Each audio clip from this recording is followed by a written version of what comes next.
Pode começar. O primeiro jogo é batatinha frita 1, 2, 3.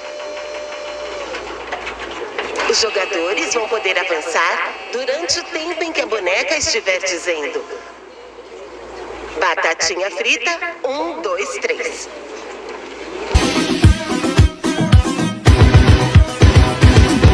Ladies and gentlemen, her. Jogadora 240. Boa tarde, eu me chamo Beatriz e iremos dar início agora sobre o trabalho de iluminismo. O iluminismo ele foi tipo um período da história em que estava todo mundo a fim de aprender as coisas, todo mundo tendo pensamentos diferentes a respeito de tudo e querendo descobrir coisas novas. Foi um período meio que tipo de iluminação em que as pessoas acreditavam que estavam se afastando das trevas, que para eles naquela época era o período da Idade Média, onde o conhecimento era todo baseado na religião, na Bíblia e nessas coisas assim. E eles estavam passando por um momento de iluminação, onde o conhecimento ele era obtido através da razão do pensamento, da experimentação e tudo mais. Resumidamente foi isso. E o iluminismo ele aconteceu justamente no século XVIII, que ficou inclusive conhecido como século das luzes. E a razão ele era o aspecto mais importante do iluminismo. Por quê? Porque eles defendiam, os iluministas, eles defendiam que todo o conhecimento deveria ser construído a partir disso, a partir do pensamento racional e da experimentação, que antigamente as pessoas não experimentavam, não testavam as teorias que elas tinham, não testavam o conhecimento, tiravam tudo dos preceitos religiosos, da igreja, da Bíblia. E agora elas estão querendo testar tudo, fazer experimentos científicos e tudo mais. Então, meio que eles foram trocando esses de fonte de conhecimento. E foi acontecendo a expansão disso tudo. Eles foram se afastando da igreja, se afastando da religião e se aproximando da ciência. Tanto que o símbolo, o grande símbolo do iluminismo foi a enciclopédia, que a Ana Laura vai explicar para vocês mais na frente. Enfim, o século XVIII ele ficou conhecido como o período das luzes, que foi também onde muitas pessoas elas foram incentivadas a fazer a ciência. E foi inventado nesse período, por exemplo, o balão de ar quente, foram feitas as escalas de tempo, de clima, de Celsius. Foi quando Lavoisier, que é considerado o pai da química, fez muitos preceitos e leis e descobriu um tanto de elementos novos. E foi um período em que as pessoas estavam questionando mais as coisas, estavam fazendo novas invenções, novas descobertas. Bom, agora vamos falar das principais características a respeito do iluminismo. Em suas obras, os pensadores iluministas, eles escreviam contra o absolutismo, contra os privilégios da nobreza e do clero. Eles criticavam também as determinações do mercantilistas e os dogmas religiosos. Os iluministas, como eu já falei anteriormente, eles exaltavam a razão com detrimento da fé e da religião. Eles enfatizavam a defesa do conhecimento racional para entender o mundo. Ou seja, eles acreditavam que o fanatismo e a superstição seriam superadas pela ideia de progresso científico, ou seja, a ciência e não a fé que deveria explicar os fenômenos naturais. Aí que vai surgir a revolução científica, que Tiago vai começar a explicar melhor para vocês agora.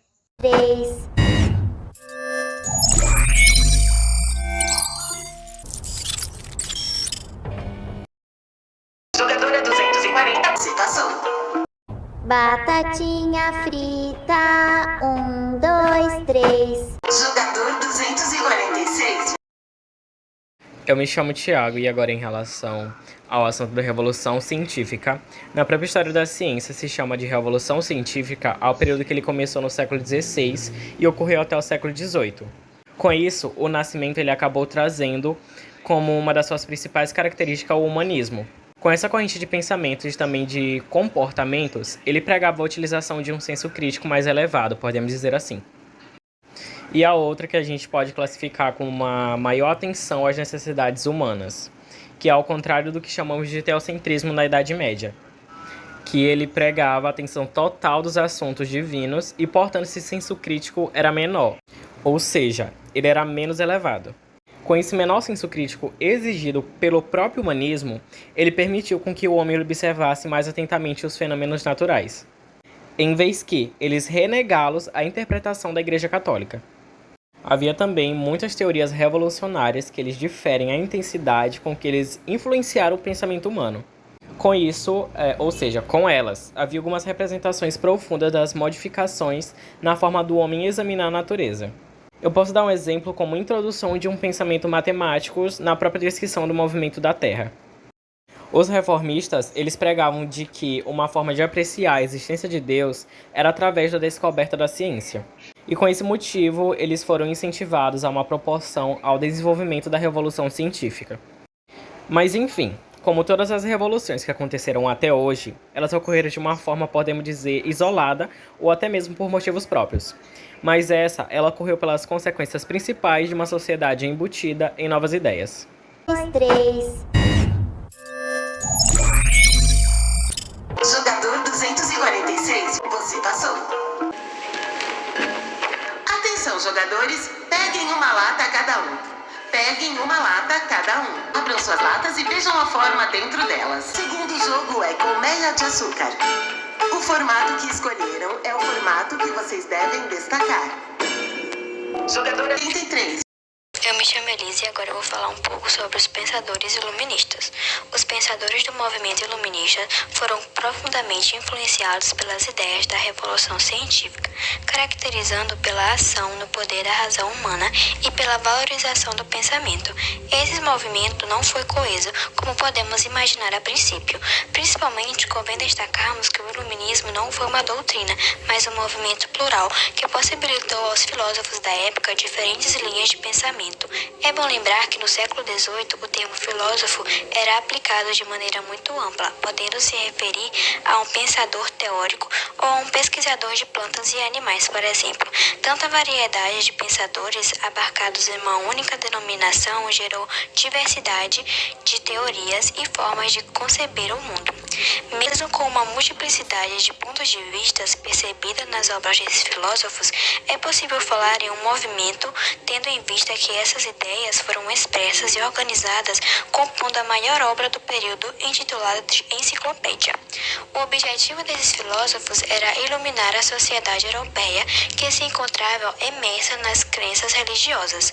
Além de defender o saber científico e a racionalidade, as ideias iluministas se encontravam em elementos como a igualdade, liberdade e a fraternidade, ideias que nortearam a Revolução Francesa. A maioria dos filósofos iluministas compartilhava da mesma ideia central, mas cada um deles contribuiu de forma diferente para o movimento. Agora os meus amigos vão falar um pouco sobre esses pensadores.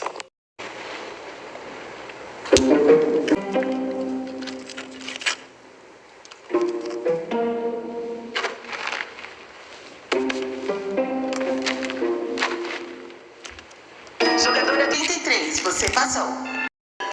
Jogadora 212. Boa tarde, me chamo Ana Laura e hoje eu vou falar sobre a enciclopédia. Bom, Bia citou inicialmente que a enciclopédia ela foi um grande símbolo do iluminismo. A enciclopédia ela é um texto bastante numeroso, cujo o objetivo principal é descrever o maior estado possível do conhecimento humano. A enciclopédia ela pode ser definida como obras, mapas e ilustrações. Eu estava dando umas pesquisadas sobre a enciclopédia. Eu estava olhando, não só existe a enciclopédia em livros, e se online. A enciclopédia online ela também se tornou bastante usada, não pelo modo de que a internet ela é bastante usada ultimamente. Com isso, os adolescentes, o público-alvo, como é que eu posso falar? Estão usando por meio de ser mais rápida. Obrigada.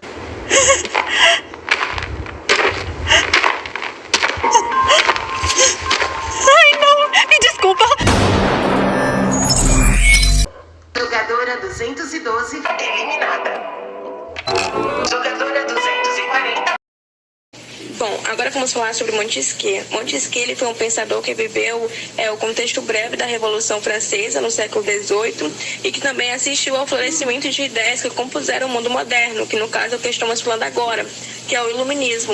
Ele foi também um filósofo francês, onde ele atuou principalmente na área da política e da psicologia. Ele foi o responsável por construir a teoria de separação dos três poderes, legislativo, executivo e judiciário. Por quê? Porque, segundo ele, o correto seria que existisse uma instância que julgasse, uma que criasse as leis e outras que administrasse a sociedade. Foi justamente daí que surgiu a teoria de separação dos três poderes, que é utilizada até atualmente no Brasil. Montesquieu, ele também tinha um posicionamento contrário à monarquia e para evitar o domínio absoluto por parte dos monarcas, para evitar que o poder ficasse totalmente nas mãos dos monarcas, que no caso é o que chamamos do absolutismo, ele decidiu que era melhor dividir o governo em três poderes. O grande problema dessa ideia é que Montesquieu delimitava o excesso das pessoas que tinham renda e propriedades, ou seja, aqueles que faziam parte das camadas mais pobres não teriam direito de participar dessa estrutura. Então, quando a gente fala de Montesquieu, a gente está falando do surgimento dos três poderes, que é o legislativo, executivo e judiciário, e também que ele defendia a forma de governo da monarquia parlamentarista.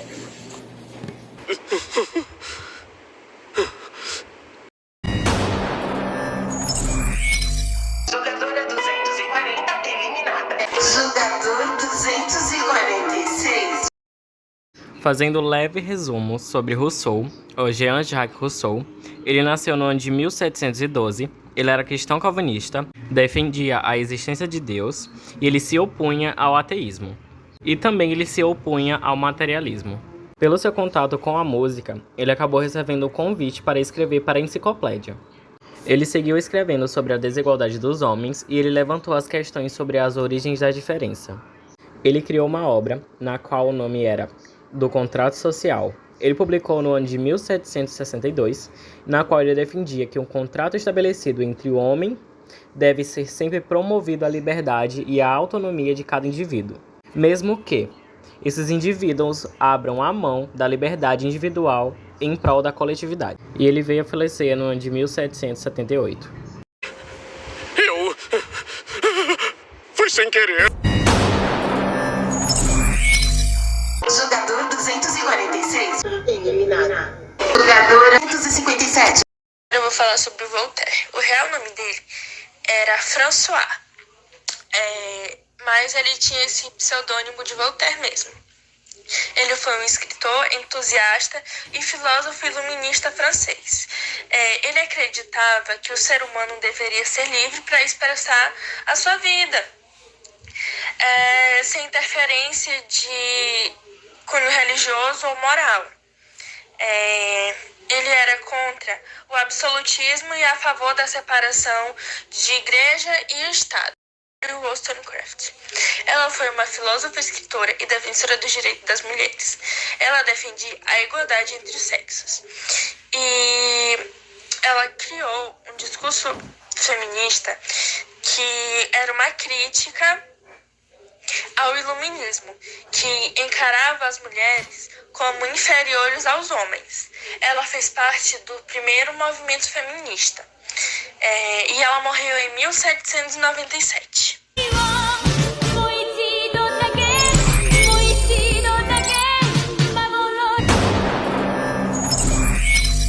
Jogadora 257 eliminada. Jogadora 33. Agora eu vou falar um pouco sobre o pensador Adam Smith. Foi um filósofo e economista francês. Ele é considerado o pai da economia moderna e também uma referência quando o assunto é liberalismo econômico. Foi Smith quem instituiu os conceitos da auto-interesse e da mão invisível do mercado, e durante a ascensão do capitalismo, suas ideias foram amplamente aceitas. O economista era contrário à intervenção do Estado na economia e a favor do livre mercado. Segundo ele, essa mão invisível seria responsável por balancear a economia.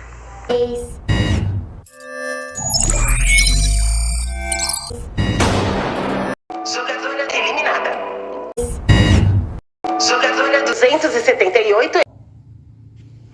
Boa tarde, eu sou a aluna Iris e vou falar um pouquinho sobre Denis Diderot.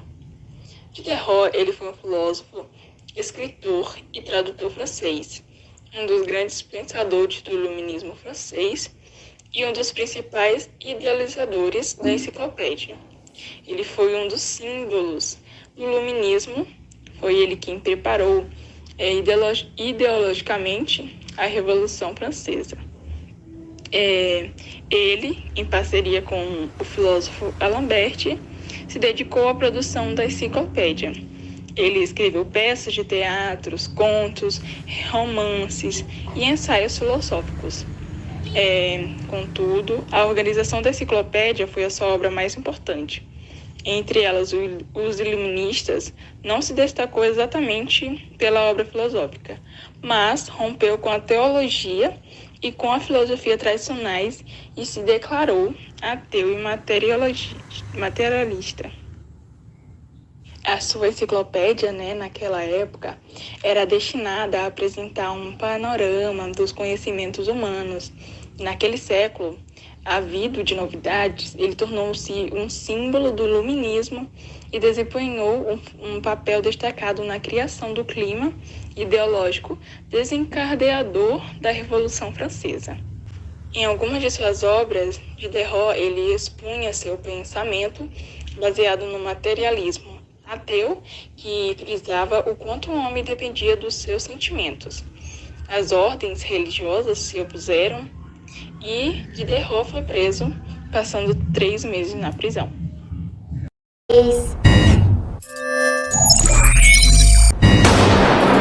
Jogadora 278 eliminada.